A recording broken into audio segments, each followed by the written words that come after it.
A silent summer. A remote countryside. A guest house deep in the woods. A strange traveler passing by. When these four collide, a bizarre ghost tale begins. Summer 2021. Mr. Jin lost his wife and runs a forest guest house. Every corner holds their memories. He meant to host and grow old. Then an uninvited guest breaks the calm. Cheng Yang-yan, mysterious, checks in with a boy. Cool face, wild heart. They take a room. Uncle Yang Kai, Jin's friend, often helps around. Living alone, he drops by, greets guests, does odd jobs, fills the pool. The boy splashes happily.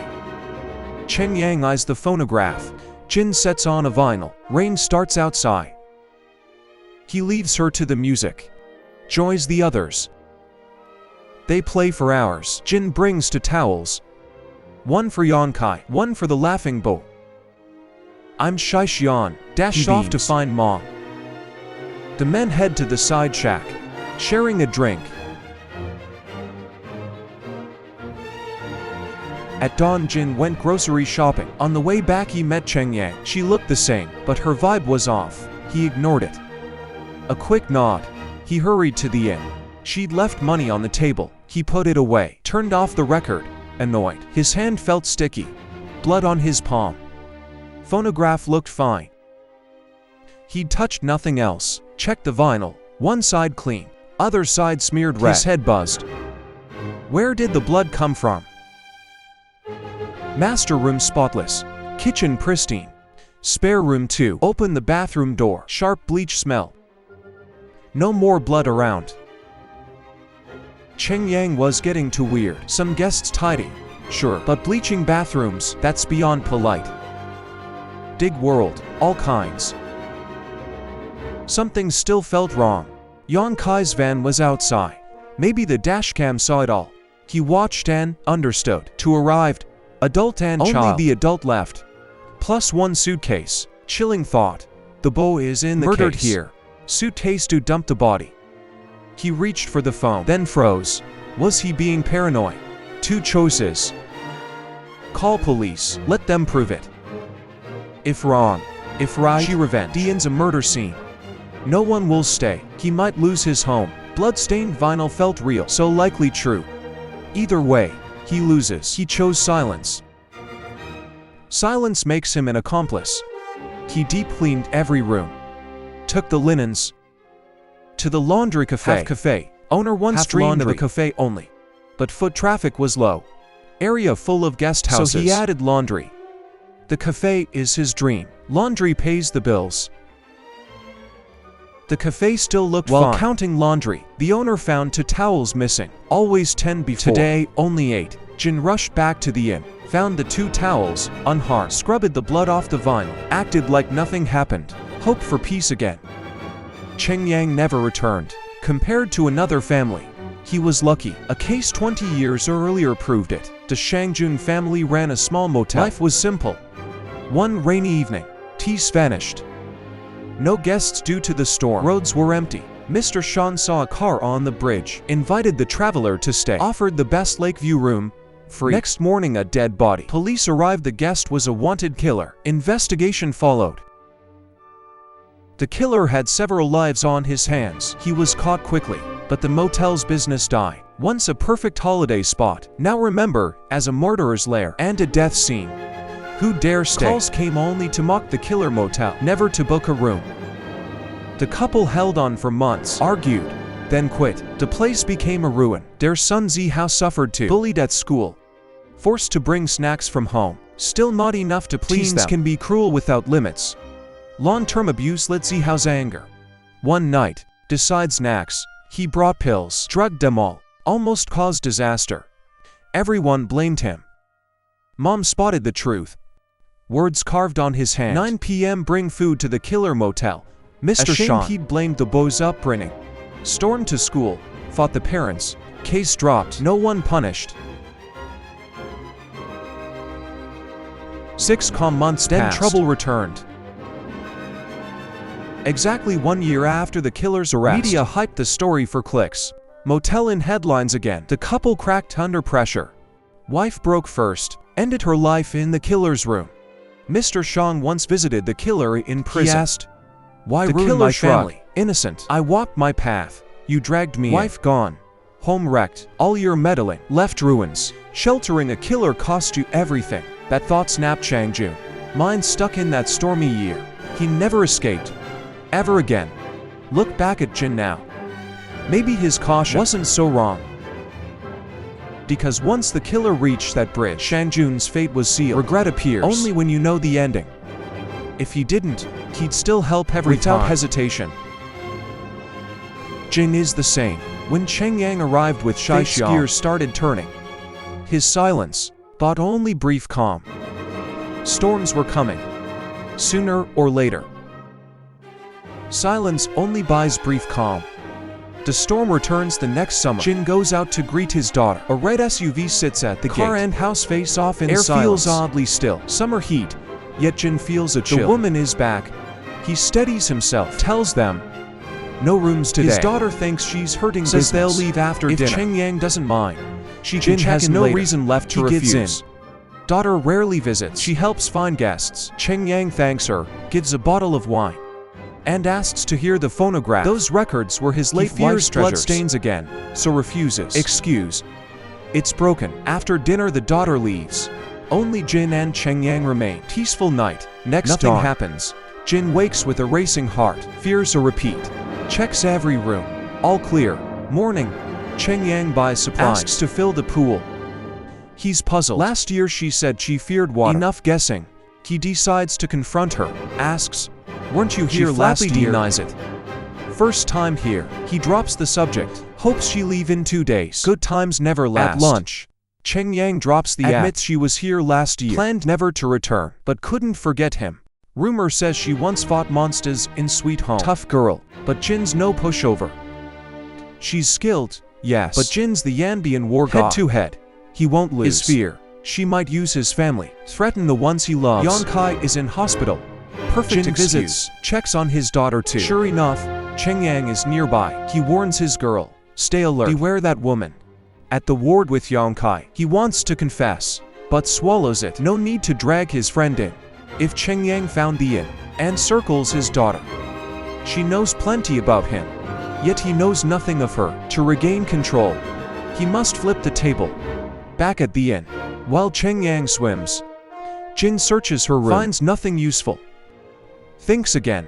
She never lets go of her laptop. Even at meals, by the pool. Must hide secrets. Guest Tan laptop apart now. He tries to open it. Password locked. He's obsessed. Grabs it. Heads to town. Looking for someone to crack it. He was obsessed now. Grabbed the laptop. Small town techs can't crack passwords. We can only wipe it, they defeated. He went home. That night he searched her car. Found nothing. He was out of ideas. Had to confront her. Last year you checked in with Shai Xiang. Next dawn, he said. You left. Dashcam saw suitcase. Blood on not vinyl. The boy. To towels missing. Smell in the bathroom. What did you do to him?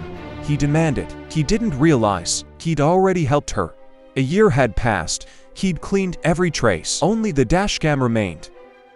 By wiping evidence, he became her accomplice. Came back for 3 reasons. To reassure him, and 1 year, no police, no trouble. Cleanup worked. His silence kept her safe. If you're still scared, she smiled. Sell me the inn, start over.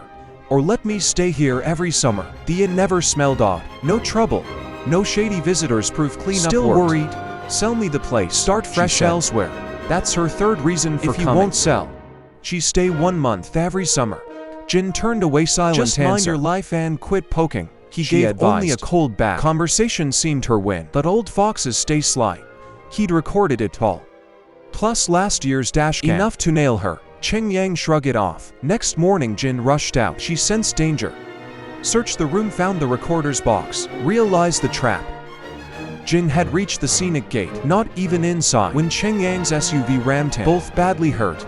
Recorder and video Jin seized. Yielded no more fight. Each would return to their own life. Never meet again. But Cheng Yang refused to leave. Same demand as before. Sell her the inn. Or let her stay each summer. Jin's goal quietly shifted. From finding proof to guarding his turf. He met Yan Kai. Hinted he had a nasty guest. In work just endure it. Guests leave. Owners stay. The word sparked an idea. He posted a deep discount deal online. Rooms filled fast. Cheng Yang barred the door, turned guests away. Police were called. Jin unreachable. Bookings in hand. She had to relent. Moved into Jin's side shack, endured till guests checked out. Then Jin sent the laundry shop owner to loud young crowd she couldn't paint. Meanwhile Jin camped living in the hills.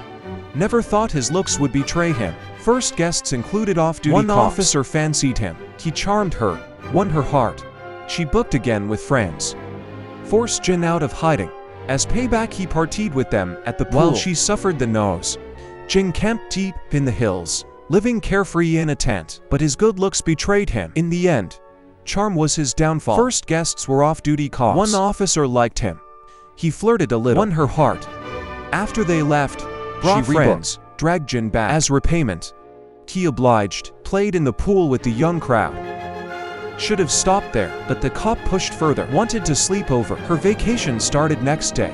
Plenty of time to hang out. Jin refused flatly, went to reconcile with Jin instead. Police came only because they fought. If they make peace, cops have no reason to stay. Easy fix. Jin sleeps in the side hut. The storage wing. Shared space now split. That wing becomes private. No guests allowed. Jin would never agree. Lucky he didn't strangle her. Cop sensed trouble. Rushed over, saw her bullying him, wanted to lecture Jin. He panicked. What if Jin talked? To shut the officer up, she sacrificed her self-seduction. Jin took a walk, returned furious. Dig master bet, unused. Yet they messed on his own cot. He swung a stick at the cop. Officer tough but angered. Tin Jin. Dragged him to the station. Called it a misunderstanding, no charges. But the mess grew. Jin saw a photo in the chief's ruined motel. Chief's first case. Jin knew that place from the news, feared his own inn could meet the same fate, becoming a grim postcard. He shuddered. No more tragedies here. The fear took root. He feared his inn might end the same way. A morbid postcard for strangers. Footage on the news. He pocketed the photo. Determined to study that motel case. As a guide against Cheng Yang. Still two options. Come clean or hide everything. Keep the inn and the secret. Meanwhile the love-struck cop still fretted over Cheng Yang. At night he slipped back. Trouble sparked. Officer Wei found the recorder. Unmasked Cheng Yang. He fled with the proof. She hit the gas. Couldn't let him live. Sent him to dust. Mud covered. To calm her, she rang Jin. He agreed to sell. Give me days. They met at the ruined motel. The sight chilled him. He asked an agent. Got the owner's address. Shang Jun now in a nursing home. Jin met him stunned. Same age. Maybe older himself. Yet Shang Jun looked decades older. No hint of his old fierceness. Mind clearly broken. Treating the nursing home as his motel. Cleaning rooms, greeting guests. Stuck in the past. Forever trapped in that rainy 2001. Jin watched, uneasy. Fear whispered, this could be your future. He learned something else. Shang Jun's son wants revenge. Even storm a prison to kill, he said. Jin chose to watch. Put his own drama aside. See how the motel story ends. Days of spying prove Zihao was serious. His buddy Long Mao backed him. They planned every step. Long Mao's mom joined in, posed as the killer's mom's roommate. Zihao bought a gun. Plan.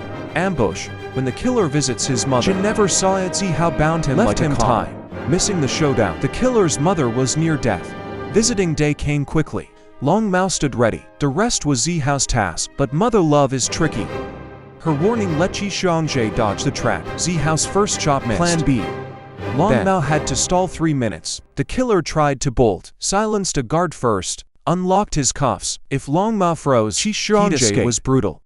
Yanked out his mother's oxygen tube, used it to choke Long Mao. Cared nothing for her life. Long Mao, kind-hearted, tried to save her instead. The killer turned on him. Long Mao's mother stepped forward. Just then Zihao arrived. First bullet missed the heart. Zihao wanted more than death. He wanted fear. Qi Xiangje, curious, ghost, who are you? Zihao replied. The killer smirked and froze. Realized what ghost meant. Exactly the effect Zihao wanted. And so the bloody motel tale drawing closed. A full stop to that saga. Jin watched lesson carved deep. So how did Ghost begin? Back in 2001 he grabbed StarCraft to play. On the way downstairs, Qi Xiangje lugging a corpse up. That chance became the killer's excuse. They chatted about games. Killer loved Zer. He mained Terran. Killer spared him. Didn't harm him, said. Be a Terran ghost. From now on, no one sees you. Even gave him his cap. Killer never thought years of cruelty would end by mercy. Mercy killed him. Zihao returned. Jin had slipped the ropes. They sat and talked. Jin helped clean evidence, forge alibi. If asked, just say Jin came to buy the motel. They clicked at once, drank together, talked all night, only just woke up. That motel's fate made Jin decide he'd fight Cheng Yan to the end. But while he was gone, too much happened. Even if he wants peace is gone. He covered Zihao's crime. Zihao gave him the gun. Finish your mission, the boy urged. What happened at the inn? Morning after Jin left, the chief drove there. Cheng Yang's car, caked in mud. He said nothing for now. Cheng Yang held a gallery show. All her works replaced pranked. Father's order he hated her art. Then a man she loved and loathed appeared. Shai Xian's father, her ex-husband. Shai Xian was his child with another woman, yet raised by Cheng Yang. How not kill the boy? Let him grow up and repay her. A dead child grouches endless. No reconciliation left. Yet the ex's heart still soft. Didn't finish her, just warned. Reason. He feared her rich dad. Dad always pays debts and takes revenge. Dad let the prank slide. Ex used the chance, drove into the gallery, crashed the hall. Public warning. Mess with me, pay the price. To her father, he rammed the car straight into the show, shaming dad in front of all. Next morning the cobbler unlocked his shop and froze in shock. Bloody clothes dangled from the ceiling lamp. He checked the cameras. Footage showed Cheng Yan did it. That same day Yonsai left hospital. The inn, saw a steamy scene, guests party. No owner in sight. What kind of inn is this? He rang Jin, no answer. Called Jin's daughter, she knew nothing. One fact clear: Jin was missing. The inn seized by a strange sold it to her. Yonsai scoffed Jin would die before selling, calling her a fraud. Enraged Cheng Yan, she knew her temper, yanked a claw hammer from a drawer, drove it into his shoulder. Still not vented, she beat him with her cane. Then went shopping for supplies. The chief spotted her cart. Tools, rope, a drum clearly of bleach. Bad intentions. Calm as ever, the chief shadowed her. She drove into a cornfield, parked, sat under the sun, did nothing at all. Looked like sunbathing, but really planning her next move. The chief kept watching, waiting for proof. He saw her car vanish into the corn, but just rested there silent, seemingly idle. Before hurt, Police might trace the call. Bad for him, so he lured her back to the inn. Planned to handle them together. No detours. He confessed outright. A year ago I killed my ex-husband's son. Old Jin cleaned the mess. Now Jin's gone, to force Jin to show up. The daughter's a medic. One look diagnosed madness. Told him, see a psychiatrist. He sneered. She slapped. Drug already in her drink. She struck first, found he couldn't fight back. Drug kicked in. He had zero strength. Luckily he drugged her too. She sensed it, bolted. He chased with a knife. She ran outside, but it was a feint. Iron shovel smashed him down. Yet the drug surged. She weakened. He overpowered her. Endgame. She was stuffed into his SUV and driven off. Her fate sealed in that moment. Thus the incident ended here. Full stop. Right at this turning point, Jin returned, gun aimed at Cheng Yan. The thought of his daughter's safety. Couldn't pull the trigger. Another worrying Yonsai would die without surgery. He parked hatred, drove Yonsai to hospital, then raced back to finish this. Resolved to end Cheng Yan. His cold stare frightened her. She flashed a plane ticket. I'm leaving tomorrow. Won't bother you again. Never coming back. Yonsai will heal, sooner or later. Kill me now, only your girl suffers. Peace is still possible. Wait longer, she can't hold on. At that tense moment, Jin's phone rang. The chief calling. Expected Yonkai's condition. Police must ask, but right now, answering would ruin talks. He let it ring out. When it stopped, negotiation resumed. Cheng Yan set to more terms first. If my ex shows up, never admit I was here. Mutual cover. Second, help me buy some supplies. Jin debated a moment, then nodded. On one condition, show me my daughter first. The chief rang again. Jin ignored it. Saving his girl mattered more. Cheng Yan led him lakeside to a red suitcase. Your daughter's inside. He dared not open it. Ordered her to bring the girl out. No tricks left. She unzipped the case empty. Panic stabbed Jin. He turned to run. Jin only watched, didn't stop. Others would. She sprinted. Flashlights flooded the scene. The chief arrived with a squad. Dozens of beams pinned her. She froze. Jin's calm and the timing proved he and the chief had teamed up. Not for long, but long enough to trap her. The trap was set. Cheng Yan realized she was caught. Jin stood silent. The chief ordered cuffs. All the evidence is here, he said. Dashcam and recordings alike. You can't deny it. Cheng Yan forced a smile. No body, no case. The chief nodded. Dashcam's enough to indict. He raised an arrest warrant. Charge. Murder. Disposing of body. Went pale. A gunshot cracked. Bullet grazed the chief. Her ex-husband burst from the trees, holding Jin's gun. Give me my son back. Jin stepped between them. Enough blood. The chief lowered his gun first. Let the courts judge her. The trembling gun slowly dropped. Jin rushed straight to the hospital. Doctors warned him first thing. The stab hit her belly. The baby might not live. Only then did Jin know his daughter was pregnant. Guilt and sorrow flooded him. The chief arrived to comfort him. Jin suddenly recalled one detail he hadn't told the chief. Cheng Yan needed supplies from the inn. The chief remembered the items she bought. Those tools could erase a body, yet they were unused. She must want new ones. No way she'd confess. They'd have to find the corpse. With her father's wealth, a kidnapping and a death could disappear. Money and contacts would bury the story. Before dawn, Cheng Yan made bail. Once out, she lit the laundry cafe on fire. At the same time, the chief led a team to the cornfield. Cheng Yan's car was hidden there. Jin raised his gun on Cheng Yan again, but thinking of his daughter's safety, he couldn't pull the trigger. There was another reason to hesitate. Yan Kai wouldn't survive without medical help. So he let go of his hatred for now. Yan Kai to the hospital, then returned to the inn determined to finish it. Froze at his serious look. Panicked, she produced a plane ticket. I'm leaving tomorrow. I won't stay to bother you, and I'll never come back. Jin's daughter would recover soon. The longer she stayed, if you kill me now, for her, only she loses. Possible, he said. Wait till launch, she can't hold on. His phone rang. It was the chief. Jin let it ring out. Negotiations resumed. Cheng Yang said to final terms, my ex never admits I was here. Help me buy what I need. Mutual silence. Jin agreed on one condition. Let me see my daughter first. She led him lakeside to a red suitcase. Inside. Cheng Yang said. Jin dared not unzip it. Ordered her. Bring her out. She hesitated, no tricks left. Then, unzipped. Dread struck Jin. He ran off. He watched silently others. She sprinted. Flashlights bathed the scene. They pinned Cheng Yan in light. She froze trapped at last. Thus ended the Silent Frog story. Thanks for watching. Remember to like and support. I'm Deng Deng. See you next time. I'm Deng Deng. See you next time.